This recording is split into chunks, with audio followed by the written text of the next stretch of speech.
I think the first question on everyone's mind about Project Morpheus is obviously going to be, how does it compare to the Oculus Rift? And sort of, what does it bring to the table that Oculus doesn't? That's sort of the elephant in the room, so I figured I might as well get it out of the way. Well, I mean, I think the first thing to realize is that they're both dev kits, right? Effectively, these are both prototypes from both companies. And the other thing is that we're kind of in the space together to really bring VR to the market. So it's not really the time to compare things. It's kind of an apples and oranges thing. The experiences are similar. We have different focuses on some things. They have different focuses on others. All in all, I think that where we differ slightly is we've focused a lot on 3D audio, and we've also focused a lot on the social aspect of VR. So we've taken a lot of effort into making sure that the image we display on the TV is a clear version of what's just being displayed on the HMU unit. So, you know, that's something that we've focused on quite a bit in order to make sure we bring everybody in the room into that experience. And of course, the 3D audio is kind of like a long heritage. You spoke about the spatial audio during the event, and I think you said it simulates up to, what, 60 speakers?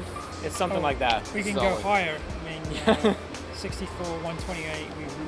Once we get an accurate model of that system, then we can simulate it in software using, you know, commodity headsets. And the 3D audio works with any headphones. Even just regular stereo. Yeah, regular stereo headphones. I mean, if you saw in the booth where we're demoing the, you know, standard Sony headphones, you know, the better headphones will sound better, just like always. You know, better headphones will sound better. But the 3D audio will work with commodity hardware. It doesn't require special hardware. Right now, the dev kits have at least the one USB cord coming out of them, and are you hoping to go for a wireless model, or?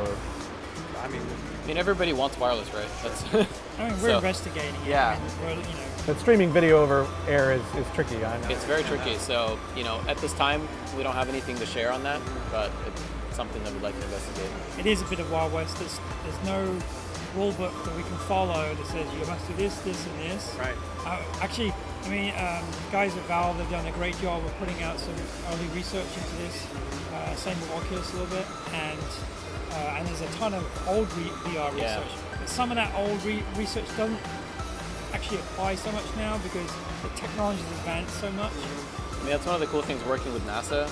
Because those guys have been building VR systems like forever, basically. So you talk to them and they're like, yeah, done this, done that. Yeah. So they're a great kind of partner to have because they come check our stuff out. They tell us, you know, where the common pitfalls are. So, and at the end, they get a commodity VR headset, which is what they want for both their scientists and for, you know, the people to kind of follow along with NASA on there.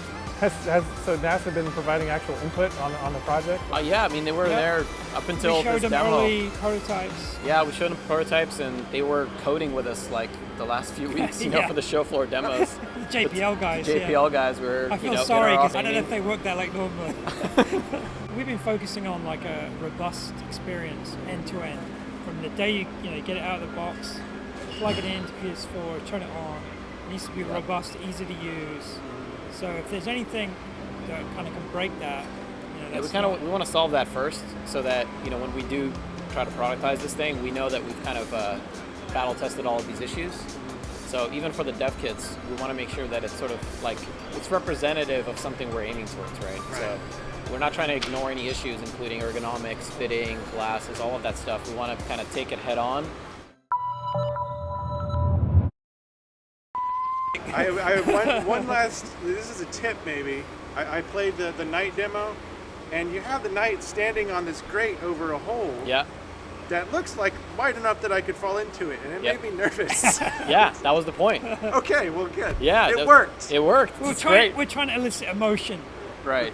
With like some kind of an emotion. The grate used to open. Oh, okay. So we kind of had to tone some of these things down. Yeah, that was probably smart.